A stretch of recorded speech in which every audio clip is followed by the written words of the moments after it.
नमस्कार दोस्तों, हमारे ऑफिशियल चैनल फुटबॉल के फंडा में आपका स्वागत है।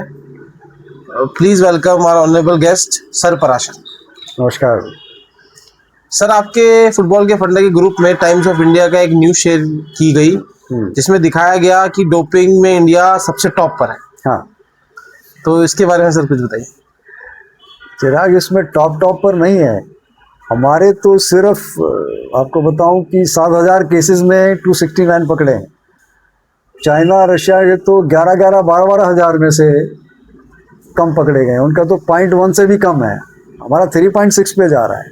जी तो ये बड़ी एक खतरनाक हमारे जो एवोल्यूशन निकल कर आ रही है ये है। तो सर, आप इसका क्या कारण समझते हैं? देखो भैया, कहा गया, हमने पहले भी वीडियो में कहा, sports is a reflection of your society. हम क्या है कि अब जैसे कहीं से रॉन्ग साइड हम क्यों जाते हैं कि शॉर्टकट हो जाए, यू टर्न लेके ना आना पड़े। और हमारे यहाँ कुछ ऐसा कल्चर बना दिया है कि भाई जल्दी जल्दी में आप उसको कर दो। इसको स्पोर्ट्स को हमने हार जीत पर सीमित कर दिया, इसको नेशनल बिल्डिंग पे हमने नहीं करा। ये नेशनल बिल्डिंग जिस दिन होगा कि भाई हार जीत से बहुत ऊपर नेशनल बिल्डिंग है, ये स्पोर्ट्स खाली हारने जीतने का नहीं। जिस दिन ये सोसाइटी में आ गया कि नेशनल बिल्डिंग प्रोग्राम है, उस दिन हमारे पास ये सारे सॉर्ट आउट हो जाएंगे। जी sir.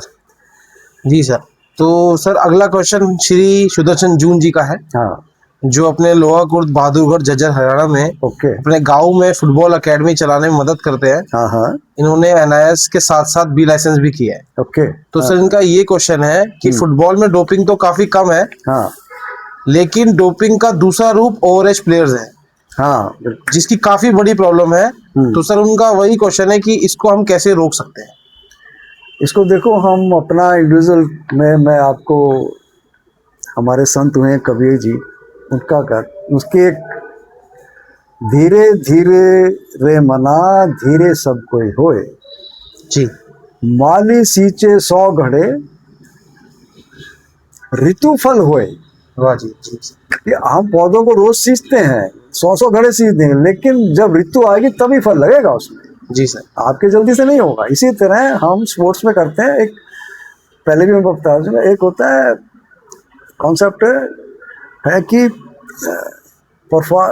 As of top performance, कि हर एक फुटबॉल में इसे 22-23 साल में आती है एज ऑफ टॉप पर। उस टाइम बायोलॉजिकल साइकोलॉजिकल जितने भी सूटेबल होती है परफॉर्मेंस, हाईएस्ट परफॉर्मेंस देने के लिए। तो हमें जल्दी नहीं करनी चाहिए और उसको एज स्पेसिफिक ट्रेनिंग जो है उसको उसमें करना चाहिए। मैं आपको इंटरनेशनल एग्जांपल देता हूँ। पहले को छोड़ दो, एक्सेप्शंस आर ऑलवेज देयर। मेरे को ध्यान आ रहा है मार्डोना का केस। वो 74 के आसपास वर्ल्ड बेस्ट प्लेयर डिक्लेयर हुआ था जूनियर वर्ल्ड कप में, और 78 में अर्जेंटीना में ही वर्ल्ड कप होना था। जी। तो कोच ने स्पेशली रिकमेंड किया कि he is a very skilful player, अभी हम इसको चांस नहीं देंगे, he is going to be an asset for Argentina. और प्रेशर के बाद भी उसने कहा नहीं, मैं इसको बर्बाद नहीं करना चाहता। तो उन्होंने ऐसे ऐसे बहुत सारे काम किए। मतलब इंटरनेशनल पे ये एक्सेप्टेड है कि भाई जल्दी बर्नआउट मत करो किसी भी प्लेयर को। तो हमें ये देखना चाहिए कि भाई धीरे धीरे होगा और उसको अच्छा रहेगा। जी सर। तो सर, इंडिविजुअल लेवल पर तो सर ये बात हो गई हमारी। तो यही बात सर पॉलिसी मेकर को नहीं पता जो ये सब चीजें हो रही है सर। ये बहुत बड़ा फंसा दिया तूने मेरे को इसमें, बहुत बड़ा। देखिए, मेकिंग ऑफ पॉलिसी जो है ना, हमारे यहाँ अभी जैसे रिपोर्ट्स आई हैं, काफ़ी रिपोर्ट्स आई हैं। तो हमने जैसे पहले भी जीडीपी में करा था कि हमारे यहाँ जो स्पोर्ट्स की जो प्लानिंग है ना, उसको कोई परमानेंट स्ट्रक्चर नहीं दिया है। एक्चुअली क्या होता है, जबकि कोई पॉलिसी बनती है, कुछ होता है, तो उसमें क्या होता है कि making of policy data collection होता है कि भाई हर जगह का डाटा आएगा, है ना, और फिर उसके हिसाब से पॉलिसी बनेगी। और वो भी बॉटम से टॉप जानी चाहिए, भाई वहाँ क्या समस्या है तो वहाँ ऐसा हो जाए। फिर उसका इम्प्लीमेंटेशन होगा, उसमें भी एक्सपर्ट चाहिए। तो हमारे यहाँ क्या स्कीम बना के वो तो चले जाते हैं, और इम्प्लीमेंटेशन कौन करता है?